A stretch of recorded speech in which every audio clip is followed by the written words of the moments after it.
I'm really excited to start this conversation together, and I'm particularly interested in the idea that we start from these beautiful pastels on cardboard at the Stereo Gallery. And these are works by a Polish artist named Wojciech Bakowski. And I think it's really quite special that you decided to start from these very delicate works. So maybe we can go closer and start looking at these textures. How and why were you drawn to this beautiful presentation? Well, the thing is that we spent the entire day together, which was really interesting, and we had a lot of fun also. And within the context of a fair, is you have to click with something that you see, and we were immediately seduced by this work. We were really attracted to, I guess, not just the technique, which is very interesting, very exquisite, but also the psychological density of the works. So I think it was love at the first sight. Yeah, the materiality for me, that's what caught my attention. It looks like that it's thicker. So I was wondering if this was, where was it painted? And then he says the Wojciech paints on cardboards. And the colors are fascinating for me, and the way he plays with the colors. So I'm not a painting guy, but this is something that really called my attention. So I guess this can be something special. Well, in terms of technique, he has a very particular way. He sands the cardboard before, and then applies the pastel right on top, and this really gives this kind of physical texture. It looks like it's painted on stone, or like on another material. You really lose the sense of the surface in a way, or you get a different sense of the surface. Well, I think this is, I'm a painting guy, so actually I'm really attracted to painting in general.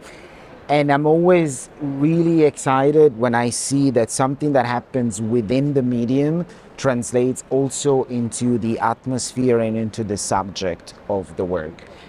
In this case, there is an ambiguity in terms of the medium, because the thickness, the way that the artist sands the surface, basically give it the perception of an object. And so you have this collapse between the dimension of the object, what can be considered a drawing and what can be considered a painting. Now, this ambiguity translates also into the atmosphere of the work, because the work is very intimate. It speaks to me about psychological states which are extremely personal, but at the same time they manage to become, I would say, also more universal. So this is exactly what what I'm looking forward when I see into, in general, any artist, when something that becomes internal to the medium but then translates and gets transformed also into the narrative of the work. When you get these two things together, I think you have something which stands for itself and possibly can become also a classic. And more in a personal thing, I think when we were walking around, we were talking also, there are works that are personal that call our attention. So we are trying to find one like this. And I think this talks to me in a personal way. Again, I insist that I'm not into this kind of media, but when I saw the whole series actually, I think that I have a dialogue with this, and then this also struck our attention to this, that we could have a personal interaction with the work, something that we like.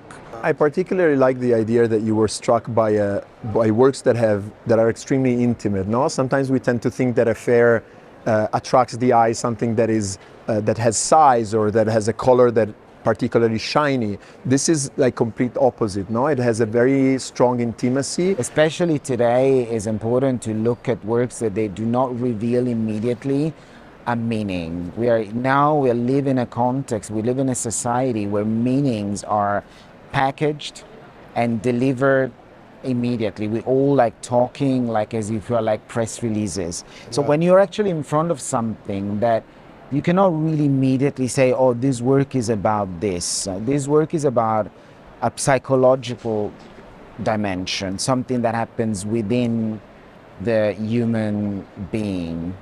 And so this is actually very important. It's not just in a fair. I think it's important more in general, like to look at works that like they do not immediately tell you what to think or what to feel, but that they make space for your internal conversation with it.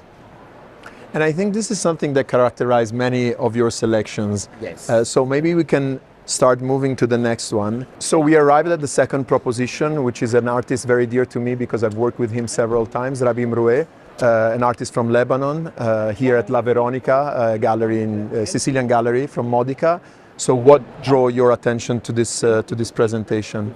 This is the current moment that we are living in, where people are throwing these leaflets to tell what they have to do, where they have to move. But this has been something that has been going on not only at this very particular moment, but has been around. So it doesn't matter if is like a catastrophe like a war, but it can be a catastrophe like an earthquake or a tsunami or whatever. Is a way to communicate with the people that are in this suffering. Because actually the work is about a leaflet that the artist encountered when he was 15 that was thrown by the Israeli army to, let's say, inform the population that a bombing was going to happen on Beirut. No? And so the narrative of the work starts from this leaflet that actually is presented here at the audience. No?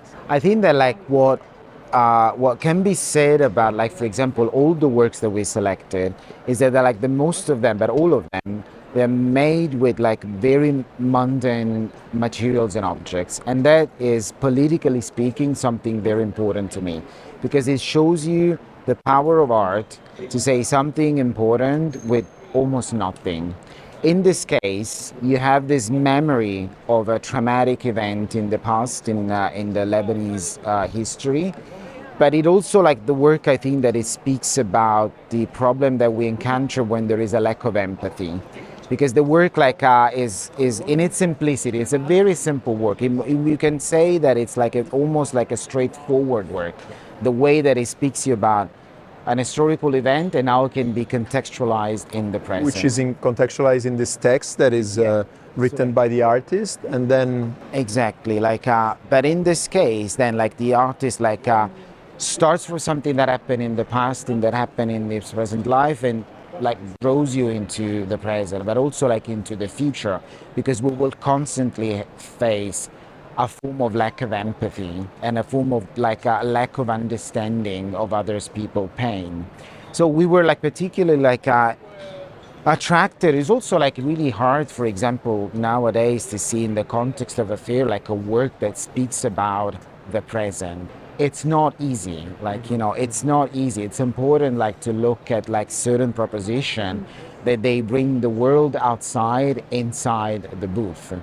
And I must say that this is not only for the presentation of La Veronica, it's not only relating to the work of Rabin, but it was a very important political choice to choose works from the gallery that all resonate in one way or the other with the current times, no? And especially with the Middle East this crisis. is very distinctive of La Veronica as a program. La Veronica is a gallery that they don't shy from confronting current politics.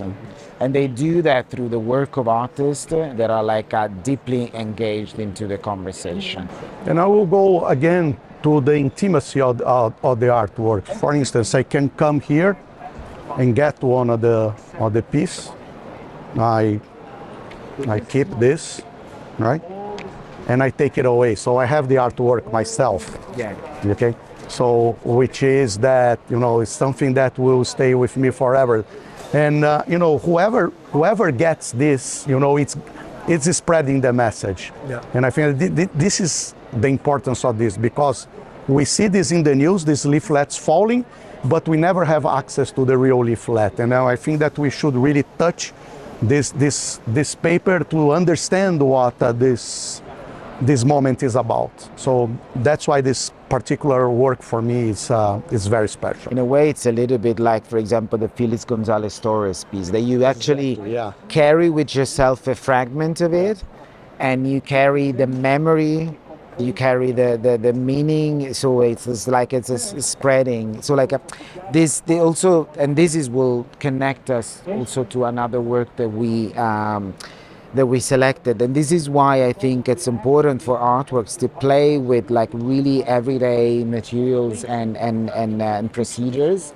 And the relationship that we all have with them, because, for example, Rabi decided to present this leaflet, this message to friends, and this is what is documented in the photographs, like how they reacted to it. Like as we all do, maybe while you're eating, you just destroy it into pieces, or you build a little airplane with it. So and the work reports the name of the friend or the person that he engaged with this content, and now presenting it to the actual audience of the fair. No, this is why it's a work about what we individually do with the knowledge that we receive, for example, from media. Then like we receive the information, and then it's up to us what to do with it. Yeah. You can you can keep it, you can tear it apart, you can turn it into nothing.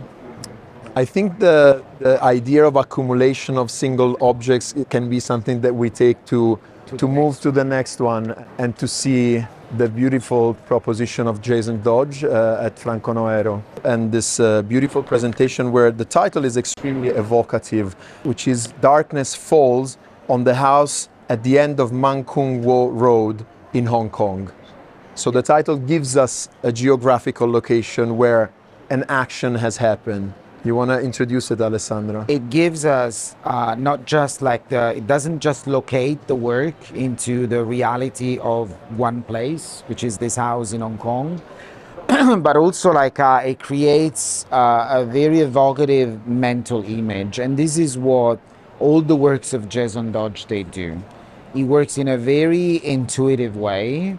It gives you, again, very simple, very everyday objects, presented not in the way that you would expect an artwork would be presented. And then through the title, your mind starts traveling and starts having poetic associations. In this case, I mean, the methodology between the work is interesting because it's literally the artist removing all the sources of light from a specific house. And you go from the candles to the bulbs to the TV screen, everything. Even a boiler, no? Because it has a switch that turns the light on. Produces light. So we now are somewhere, but it's in our head, that is submerged by the darkness. And again, I think I was completely seduced and by this kind of, the objects are arranged in a specific way, despite the fact that they seem scattered on the floor, the same way that the leaflets in an organized disorder. Yes, no? yes. It also forces you to visually quantify the enormous number of sources of light that we have in a house. The fact that we literally see all of a sudden and take into consideration how many sources of light we have, no, Pedro? Another thing that is particular for me is that corner of the work where the candles are. I go again to the intimacy of the work. So, who is this guy that has candles that you burn in churches, or red candles that are burned, in other mystical, actions. So, I start, thinking, who is this person? His work is always extremely open in terms of narrative and meanings. So you can have a political reading of the work and thinking, oh my God, the darkness is falling over Hong Kong. Yeah. So you can have a social political reading of it, but it allows you also to be extremely romantic. And for example, the theme of light is central in art history. All the history of painting can be understood as an attempt to capture light and to translate it into the medium of painting. So the fact that you can have at the same time these extremely rich readings of the work, and the artist doesn't give you a way to just have one, it's fascinating, because it to me is what art should give you, this space for ambiguity. Yeah, and on the other hand, the space of ambiguity for all is darkness, no? Like the night is the place of dream, the night is the place where, the penumbra, the contours are not defined anymore. So that's also the darkness. But this that is a falls, Western concept, right? That light brings us, access to something new. But Just industrial exactly, context, but no? this thing is happening in Hong Kong. So so we are talking about illuminism. That is a Western concept to something, to a darkness that is happening now in an Asian, in Asia. So how we also dialogue, our concepts from the West to the concepts in the East. Okay. It's pretty complex. We can keep on going here and find. We could go on forever. Yeah. So that's what is really fascinating. I mean, only art can give you this possibility to talk about so many things, about an arrangement of things on the floor. Yeah. I mean, what other form of poetry Exactly. gives you this kind of a resource of meanings out of what? Like, I mean, what on a pile of sources of light arranged on the floor in an apparently chaotic way or semi-organized chaos, The rhythm that you decided to give to this tour is quite special, because now we're moving back to a traditional medium. We're moving back to drawing. We were commenting this, like the decision of choosing an artist that works in a way that creates a work that is practically almost invisible and hard to film or to document. And so that brings us back to the idea of the physical experience of the work. Stefano De Paulis is a young artist, Italian young artist, that is presented in this section about drawings, which we found extremely well curated. It's true. I mean, it's really, really hard to photograph or to film this work. And that's interesting because nowadays we're basically looking at art through our phones, and we have the false perception that, oh, I got it. I know what is this work about. No, you never get it, because artists, they work with materials, and within the medium they make decisions that inform the final nature of the work. I mean, the technique is fantastic. Is this Dry silver, no? dry silver point, which is extremely ancient. And when you see somebody taking a technique which is outdated and turn it into something contemporary, managing to use it and transform it, because they were explaining us the fact that he also makes intentionally a perverse use of this technique. So he's transforming it. And again, I always found important that artists are not just using a medium, but they're also internally transforming it, making a statement. Yeah. Someone that thinks in an extremely rational way. So I come to this and I start looking at the details. So I ask the artist, how long did you take to paint this particular piece? He said 2 months and a half. So everyone these days want to do things for yesterday. So the guy had to sit down, to think and to create a sketch. And over time he was doing this. But what is even more interesting for me is that if he makes a tiny mistake, the whole work is over. Yeah. So he has to start over again. So we don't see, this kind of production happening these days. So the details of the figure itself and the details of the execution are incredible for what we see these days. And for an artist that is very young, he's 28 years old, no? And I'm glad you noticed the quality of the section that was curated by Irina Zucca Alessandrelli, because I was mentioning the fact that the gallerist actually met the artist in the Milano Drawing Week, which she organizes. So I think this is again the quality of a fair like Artissima, to bring in very knowledgeable curators to curate this section, and I think that then shows off in the quality of the presentation. I think that Irina did an exceptional job, because every single booth shows you something different about what drawing can be today. So like, I mean, you transition from one booth to another, and you actually discover not just an artist that you may not be familiar with, but a possibility of language that you were not aware of. And each of them are different from each other. It's like really bravo, as you would say. Brava. Once again, talking about the rhythm of your selection, we move now from a drawing proposition to a very present sculptural intervention in the booth. Dominic works with the most of the time very complex spatial installation. This is, I mean, most probably we can call it a kind of a more domestic. Of all the works that I've seen of her, this is most probably the most domestic. Domestic. Yes, exactly. This particular work is like it belongs to the same series. She had a show, it's a solo show at the Whitechapel in London when she was awarded the Max Mara Prize.